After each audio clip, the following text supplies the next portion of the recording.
नमस्कार मित्रांनो, मी शेख वकील. माझा फोन नंबर आहे 940-323-1100.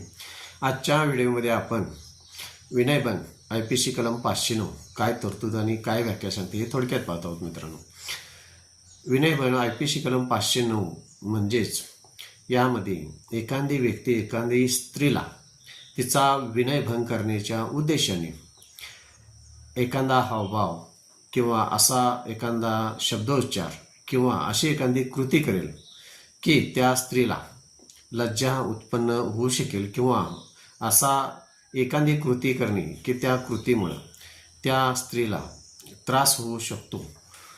अशा पद्धतीनं जर एखाद्या पुरुषाने एखाद्या स्त्रीच्या बाबतीत जर कृती केली तर एखादा हावभाव किंवा शब्दोच्चार तिला लज्जा उत्पन्न होईल असा, किंवा एखादी अशी कृती करणे की त्यामुळे त्या स्त्रीचा शांततेचा भंग होऊन त्या स्त्रीला लज्जित होईल, अशा प्रकारची जर कृती केली तर IPC कलम 509 प्रमाणे त्या व्यक्तीला साध्या कारावासाची कमीत कमी 3 वर्षे शिक्षा होऊ शकते. तसेच द्रव्यदंड म्हणजे दंडही होऊ शकतो. माझ्या चॅनलला सबस्क्राईब करा, लाईक करा.